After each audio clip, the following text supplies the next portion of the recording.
오늘 하나님께서 주신 말씀 시편 46편 말씀입니다.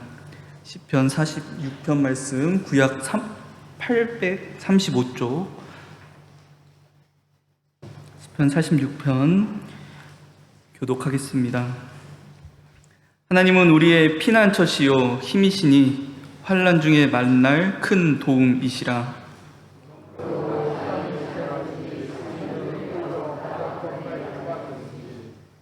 바닷물이 솟아나고 뛰놀든지 그것이 넘침으로 산이 흔들릴지라도 우리는 두려워하지 아니하리로다. 셀라.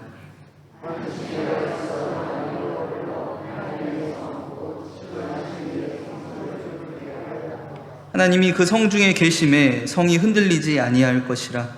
새벽에 하나님이 도우시리로다.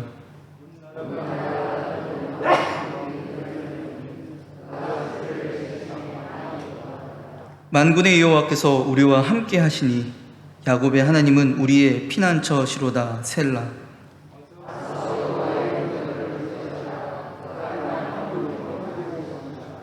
그가 땅 끝까지 전쟁을 쉬게 하시며 활을 꺾고 창을 끊으며 수레를 불사르시는도다.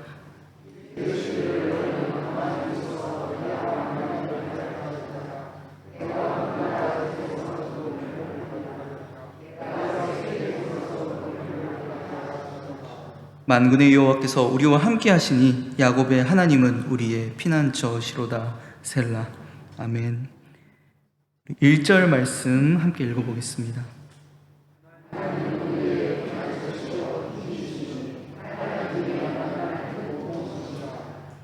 2절과 3절입니다.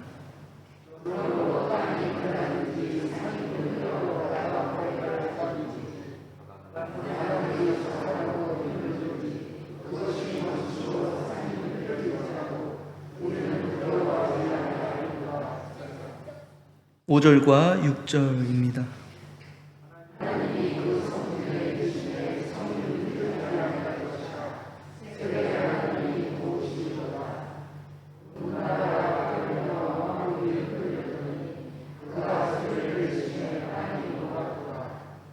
8절과 9절입니다.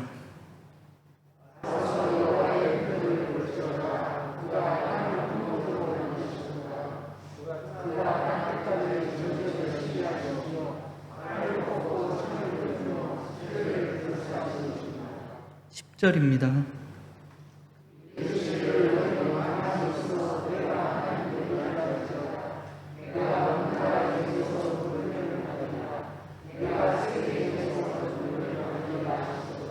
11절 말씀 읽겠습니다.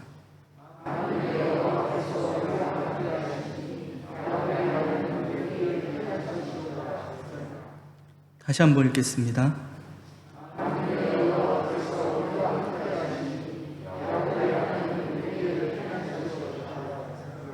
하나님은 우리의 피난처시로다.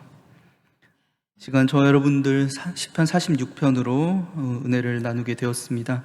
지난 시간까지 이 시편 제2권의 서론에 해당하는 세 개의 마스길, 교훈을 이야기하는 시편들에 대해서 나누었습니다. 성도의 인생이 찾아오는 고난의 상황들, 특별히 정말 하나님이 어디에 계실까? 하나님께서 정말 나를 사랑하실까?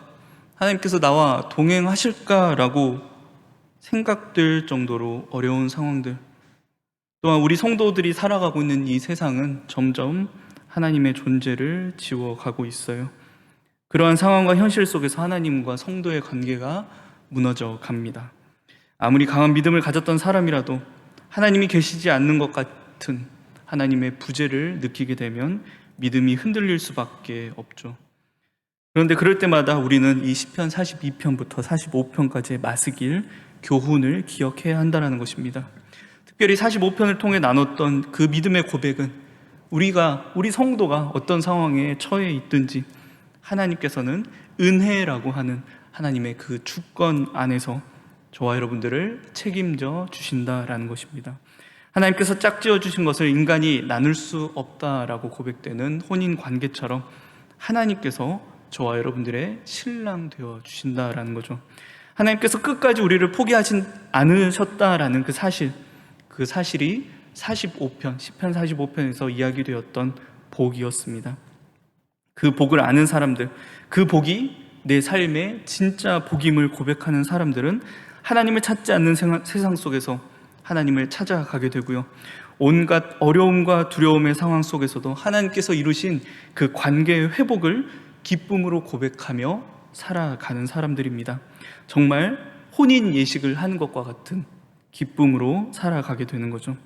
이제 이 46편부터 49편까지가 고라자손의 이제 남은 4개의 시인데요, 이 시들 가운데는 앞에 나오는 이 교훈들, 그 시인의 믿음의 고백들이 시인이 처한 탄식의 상황들과 맞물려 어떻게 고백되는지, 또 그 신앙의 삶이, 신앙이 그 삶 가운데 어떻게 나타나는지 우리가 살펴보게 됩니다. 오늘 본문을 함께 보겠습니다. 오늘 시편, 시제, 오늘 제목에는요, 알라못이라고 하는 표현이 등장합니다. 인도자를 따라 알라못에 맞춘 노래라고 이야기되는데요, 성경에는 이 알라못이라는 표현이 딱 2번 등장합니다. 오늘 시편 46편과 역대상 15장, 다윗이 여호와의 궤를 가지고 예루살렘으로 올라갈 때 그 곁에서 노래하고 연주하는 자들의 모습을 성경이 기록을 하고 있는데요, 거기에서도 이 알라못이라는 표현이 등장합니다. 그런데 이 마스길이라고, 교훈이라고 그 해석되는 특별한 의미가 있다기보다는요, 하나의 음악적 장르, 표현이라고 보시면 될 것 같습니다. 여러분들도 이 46편을 함께 읽어 나가시면서 아마 느끼셨을 겁니다. 하나의 찬송곡처럼 느껴지는 시죠. 우리 앞에서 이 찬송가 419장을 함께 찬송했는데요, 1, 2, 3절로 나누어져 있고 뒤에 반복되는 후렴이 계속해서 반복됩니다. 오늘 이 시편 46편도 크게 구조를 보시면 1, 2, 3절로 나누어 볼 수 있고요, 반복되는 후렴이 있다라는 거죠. 셀라라고 하는 표현들, 가로로 쳐져서 셀라라고 하는 표현들을 기준으로 1, 2, 3절을 나누어서 볼 수 있고요, 특히 후렴 7절과 11절 말씀, 우리 11절 말씀 다시 한번 읽어보겠습니다.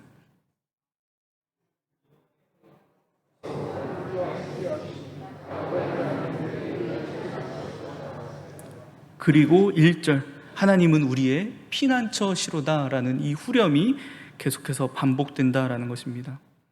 그런데 여기에서 우리가 주목해야 할 부분은요, 나의 피난처가 아니라 우리의 피난처라는 거죠. 그러니까 이 노래는요, 합창곡 내지는 예배 때 모든 성도들이 함께 한 목소리로, 한 믿음으로 불러야 하는 노래라는 것입니다. 한 신앙 공동체가 하나의 믿음을 고백하는 노래, 우리의 믿음을 이 곡조에 담아 고백합니다. 우리에게 찾아온 이런 상황 속에서도 우리의 피난처 되어주신 여호와 하나님을 찬양합니다라는 공동체의 신앙 고백. 제가 요즘에 말씀 가운데 이 공동체, 우리가 한 몸이라는 부분들을 계속해서 강조하고 있는데요, 신앙은 절대 혼자서 할 수 없다라는 것이죠. 하나님께서는 하나님과 나라고 하는 한 사람의 관계, 성도 한 사람의 관계를 중요하게 생각하시는 것만큼 나와 저 이웃, 저 사람과의 관계도 굉장히 중요하게 생각하시는 분입니다. 그래서 우리도 믿음으로 고백합니다. 타상에서 자상을 발견하여 주와 관계를 맺는다. 하나님께서 우리의 믿음의 고백과 우리의 변화와 우리의 예배를 기뻐해 주시는 분이라는 거죠. 그렇게 저와 여러분들 함께 드리는 이 예배를 귀하게 여기시고 함께 드리는 이 예배를 기쁨으로 참여하시기 바랍니다. 그렇다면 어떤 상황 속에서 이 공동체가, 신앙 공동체가 하나님을 피난처로서 찬양하고 있습니까? 우리 46편 앞에서 말했던 것처럼 하나의 찬양곡으로 보고요, 1, 2, 3절로 우리가 나눠서 보려고 합니다. 먼저 첫 번째 절에 해당하는 1절부터 3절 말씀인데요, 1절에서 3절은 어떤 상황이 그려지고 있죠? 땅이 변하고 산이 흔들린다라고 시인이 이야기합니다. 바닷물이 솟아나고 뛰노는 상황이라는 거죠. 어떤 상황입니까? 이 상황들이 인간이 감당할 수 있는 상황인가요? 인간이 감당할 수 있는 어려움인가요? 그렇지 않죠. 천재지변, 우리가 요즘 계속해서 겪고 있는 그 태풍과 같은 상황, 코로나와 같은 상황입니다. 이번 우리나라를 강타했던 이 태풍에서도 우리는 인간이 얼마나 나약한 존재인지 깨달을 수밖에 없었습니다. 기술과 정보, 지식이 어느 때보다 발달했다라고 여겨지는 그곳으로 더 나은 시대가 되었다라고 여겨지는 세상을 우리가 살아가고 있는데요. 그 큰 태풍, 그 큰 바람이 어디에서 어디로 가는지, 어떤 영향을 끼치게 될지 짐작은 하지만 어떤 것도 예측할 수 없었습니다. 그 거대한 바람 앞에 누구도 아무것도 할 수 없었고, 누군가는 또 슬프게도 가족을 잃어야 했습니다. 이렇게 감당할 수 없는 자연재해 앞에서 인간이 할 수 있는 것은 아무것도 없는 거죠. 그런데 그런 자연재해와 같은 상황, 그 상황 속에서 하나님께서 나의 피난처이심을 믿음으로 고백하는 것, 이것이 믿음으로 찬양하는 성도의 신앙이라는 것입니다. 이 두 번째 절 역시 비슷하지만 조금은 다른 종류의 상황입니다. 바로 인간이 겪게 되는 전쟁과 같은 상황입니다. 나라와 나라가, 민족과 민족이 갈라지는 상황. 오늘 6절에서 시인이 고백하죠. 문 나라가 떠들며 왕국이 흔들렸더니. 특히 이 46편부터 49편의 시들의 배경을요, 이 시기라고 이야기합니다. 오늘 새벽 예배에서 이야기되었던 히스기야 시대, 사네립이 이스라엘을 포위하고 위협했던 그 시기라고 이야기됩니다. 정말 왕국이 흔들릴 정도의 그 큰 군대가 와서 이 이스라엘을 둘러싸고 있는 위기의 상황.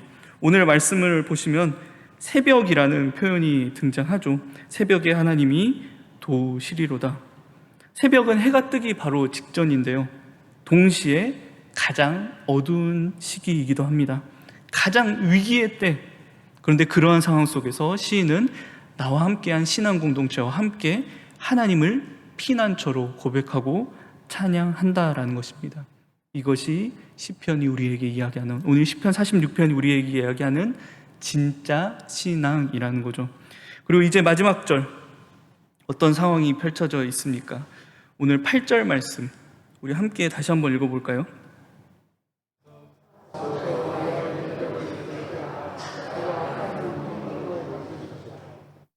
앞에 보는 그 모든 자연재해들, 인간의 그 전쟁과 같은 상황들, 그런데 그 모든 상황들이 하나님께서 이 땅을 심판하시는 방법으로 바라보고 있는 거죠.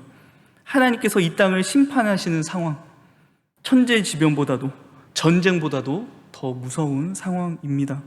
누구도 막을 수 없는, 인간이라면 누구도 막을 수 없는 두려움의 상황인 거죠. 그런데 이날은 곧 성도에게 있어서 기쁨의 날이기도 합니다. 왜죠? 그 마지막 때, 그 심판의 때는 구원의 완성이 이루어지는 때이기 때문입니다. 모든 민족이 땅끝까지 하나님께서 하나님이심을 알게 되는 때가 바로 이 심판의 때입니다. 그때도 저와 여러분들, 하나님께서 저와 여러분들과 함께 하셔서, 우리와 함께 하셔서 영원한 피난처 되어 주시는 분임을 믿음으로 고백할 수 있었으면 좋겠습니다.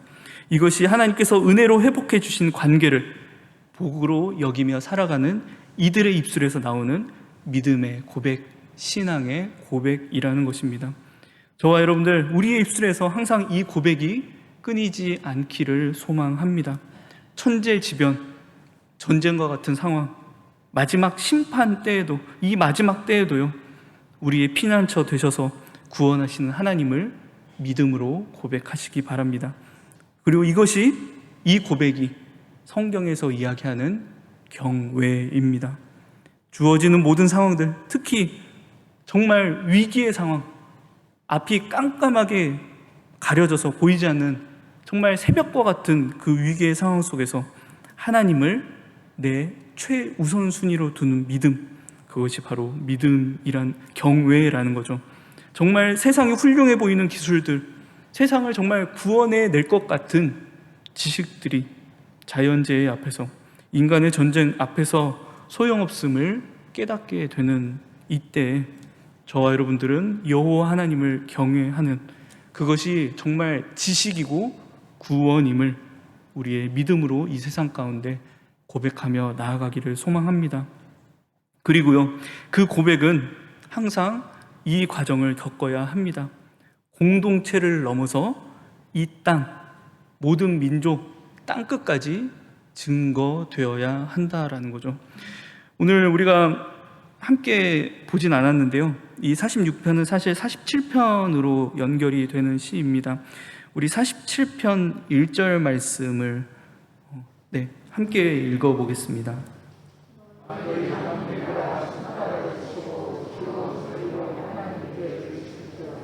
우리의 피난처시라는 이 믿음의 고백들, 우리 안에서 고백되는 이 신앙의 고백들이요, 어디로 전달되는 거죠? 너희 만민들아. 하나님은 우리의 피난처시다라는 믿음의 고백이 다시 모든 민족에게 저 땅끝으로 전달되는 복음이 되어야 한다라는 것입니다. 이 모습은 우리가 시편 제1권에서도 나누었던 그 모습입니다. 탄식의 상황 속에서 시인은 구원하시는 하나님을 발견하고 그것을 먼저 나의 믿음으로 고백하게 됩니다. 그런데 그 고백을 개인 혼자서 하지 않고 함께한 신앙 공동체와 고백하게 되는 것이고요. 그 신앙 공동체가 그 믿음을 함께 고백하며 더 나아가 모든 민족을 향해 복음으로 선포하게 되는 것입니다. 이것이 성도의 진짜 신앙이고 삶의 모습이라는 거죠. 그래서 교회는요, 두 가지의 상반된 특징이 한 공간에서, 한 장소에서 나타나는 곳이 바로 이 교회입니다. 교회는요, 반드시 모여야 하는 교회여야 합니다. 모여서 한 신앙을 함께 고백하고 하나님의 그 놀라우신 능력을 찬양하고 하나님의 그 구원을 기쁨으로 찬양해야 돼요. 그래서 신앙은 혼자 할 수 없다라는 이야기입니다. 그런데 그렇게 모인 교회는 반드시 흩어져야 하는 교회라는 것입니다. 복음을 들고 흩어져야 한다라는 거죠. 성도 한 사람 한 사람은 세상이 흩어져 있는 하나의 각각의 교회입니다. 주님께서도 하늘로 올라가시기 전 제자들을 향하여 사도행전에서 말씀하셨죠. 너희가 먼저 함께 모여서 기도해야 한다.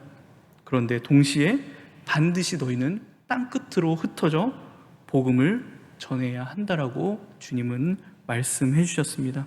그 명령은 지금 저와 여러분들에게도 그대로 적용되는 명령입니다. 어떤 상황이 주어져도 우리는 그 명령에 순종해야 하는 거죠. 오늘 이 시편 46편의 말씀, 이 노래가 저와 여러분들이 정말 이 교회에 모이는 것뿐만 아니라, 모이기에 힘쓰는 것뿐만 아니라 이 말씀을 들고, 이 복음을 들고, 이 십자가를 들고 세상으로 나아가는데 정말 밑거름이 될 수 있는 오늘 이 시편 46편 말씀 되기를 소망합니다.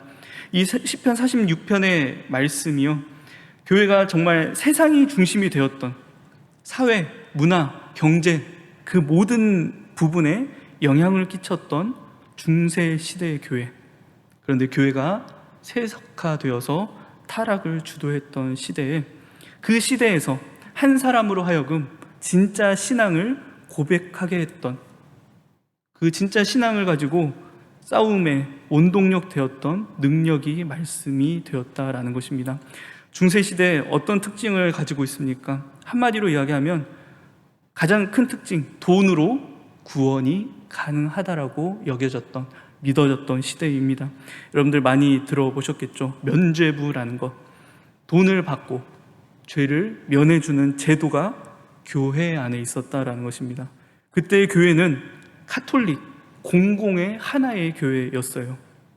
교회가 시대를 주도했습니다. 교회가 세상의 전부였어요. 그런데 하나님의 방법이 아니었다라는 거죠. 교회가 세상을 따라 변하기 시작해서 교회에서 전달되는 그 말씀들이 오히려 사람들을 고통에 빠지게 했던 시대였습니다. 근데 그때 누가 등장한 거죠? 한 사람이 비텐베르그 대학 교회당 정문에 그 당시에 카톨릭 교회의 잘못을 95가지나 되는 반박문으로 적어 걸었던 인물이 있습니다. 바로 마틴 루터라는 거죠. 이 마틴 루터의 등장, 이 마틴 루터의 이 반박문은 그 당시에 교회를 흔들었던 게 아니라 정말 그 교회가 세상의 중심이었던, 세상 전체를 흔드는 일이었습니다. 교회를 거치지 않고서는 아무것도 할 수 없었던 시대, 교회가 정말 그 교회의 교황이 왕과 같은 권위를 가졌던 그 시대에 교회를 비판했다? 목숨을 내어놓지 않고는 할 수 없었던 일인 거죠. 교회를 외면하면 세상에서 외면받게 되는 시대가 바로 그 중세 시대였습니다. 그런데 하나님께서 택하신 한 사람 루터가 그 일을 감당했다라는 거죠. 얼마나 큰 핍박과 압박이 있었겠습니까? 그 교황 한마디에 이 루터는 자신의 그 직분을 잃고 또 세상으로 나아가야 했습니다. 세상에서는 온전히 외면받았어요. 교회가 세상이었는데 루터는 단 한 사람이었다라는 거죠. 뭔가 한 사람의 의지와 노력으로 이겨낼 만한 상황이 아니었다라는 것입니다. 정말 앞에서 이야기했던 그 천재지변과 같은 상황, 전쟁과 같은 상황들이 이 루터 한 사람의 인생에 찾아왔다라는 것입니다. 그런데 그때 루터가 지었던 노래가 바로 찬송가 585장 내 주는 강한 성이요라는 곡입니다. 바로 오늘 우리가 함께 나누었던 이 시편 46편의 말씀을 노래로 옮긴 것입니다. 루터는 하나님은 나의 피난처이십니다. 하나님은 우리의 피난처 되십니다를 믿음으로 고백하며 그 세상과 싸워 나갔던 것이죠. 교회가 그저 망하기를 바라는 게 아니라 우리가 정말 이 고백을 함께 했으면 좋겠다. 정말 우리가 이 하나님만 피난처로 고백했으면 좋겠다라는 것을 바라는 마음으로 기도하며 한 걸음 한 걸음 걸어갔다라는 것입니다. 점점 그 바른 신앙과 고백을 함께하는 이들이 생겨나기 시작했고요. 결국 개신교가 만들어진 것입니다. 저와 여러분들이 지금 서 있는 이 자리, 함께 예배드리는 이 공간이 바로 그 바른 신앙 안에서 세워진 교회 그 공간의 자리입니다. 저와 여러분들 이 땅에서 점점 교회가 근심이 되어가는 시대 속에서 우리가 살아가고 있습니다.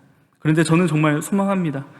우리 제일성미교회 공동체, 정말 십자가를 진리라고 고백하는 이 총회가, 그 고백들이 정말 이 시대 가운데 바른 신앙의 고백이라고 저는 믿고 소망합니다. 오늘 우리 이 찬양 585장을 일단 함께 불러보도록 할 텐데요. 여러분들 정말 믿음으로 고백하며 나아가시기 바랍니다. 말씀 마치겠습니다. 제가 신방을 해 나가다 보면요, 정말 다양한 성도들의 상황들을 만나고 직면하게 됩니다. 어떤 성도의 상황은 정말 스스로 나 홀로 감당할 수 없는 어려움에 있는 분들도 있어요. 그런데 오늘 이 말씀이, 오늘 시편 이 46편 만군의 여호와께서 우리와 함께 하시니 야곱의 하나님은 우리의 피난처시로다 라는 이 고백이 오늘 그분들에게 큰 소망의, 정말 큰 위로의 말씀 되기를 소망합니다. 그리고 우리가 그 믿음의 고백들을 함께 해 나가면서 서로가 서로를 돕고 서로가 말씀으로 서로를 세워주며 서로 정말 말씀으로 서로 섬기고 사랑할 수 있는 이 하나 되는 하나의 믿음을 고백하는 이 공동체 되기를 정말 소망합니다. 우리 오늘 이 믿음의 고백을 우리의 입술로, 우리라는 이 표현을 여러분들 기도 안에 써가시면서 하나님 앞에 함께 기도했으면 좋겠습니다. 하나님, 우리의 피난처 되시는 주님, 우리 정말 이 말씀으로 위로받기를 원합니다. 하나님, 우리의 피난처 되시는 주님, 이 어려운 세상 가운데, 이 어려운 상황 가운데 우리 이겨낼 수 있게 주님 도와주시라고 이 시간 우리의 믿음의 고백 하나님 앞에 함께 올려드리겠습니다. 기도하겠습니다. 우리의 피난처 되시는 주님, 우리의 피난처이신 주님, 참 어렵고 힘든 상황 속에서, 아프고 어려운 상황 속에 있는 우리 성도의 삶, 하나님 이 말씀으로 위로하셨을 줄 믿습니다. 많은 어려움 가운데 있지만 정말 천재지변과 같은, 전쟁과 같은, 정말 내 힘으로 할 수 없는 상황 가운데 놓여 있지만 하나님, 우리 한 신앙 안에서, 한 믿음의 고백 안에서 함께 이겨나갈 수 있도록 서로 이 말씀으로 위로하게 하시고 이 말씀으로 서로 우리 하나 되어서 정말 나 혼자가 아니라 함께 이 어려운 세상 이겨나갈 수 있도록 주여 도와주시옵소서.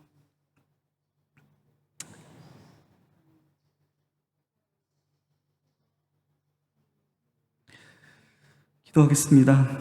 우리의 피난처 되시는 주님, 우리 이 시간 한 마음으로 한 공동체로서 하나님께서 우리의 피난처 되심을 믿음으로 고백드렸습니다. 이 시간 우리가 드리는 한 마음으로 드리는 이 믿음의 고백이 우리의 기도가 하나님 앞에 기쁨으로 연락되기를 원합니다. 어떤 상황에서도 정말 천재지변과 같은 그 상황 가운데서도 하나님을 우리 인생의 최우선으로 삼게 하시고 온전히 하나님께서 중심 되시는 신앙생활을 할 수 있도록 주님 붙잡아 주시옵소서. 바른 신앙으로 세워지는 교회 되게 하시고 바른 신앙, 십자가의 진리를 온전히 이 세상 가운데 정말 전하는데 우리 부족함 없도록 주님 붙잡아 주시옵소서. 감사드리며 예수님의 이름으로 기도드립니다.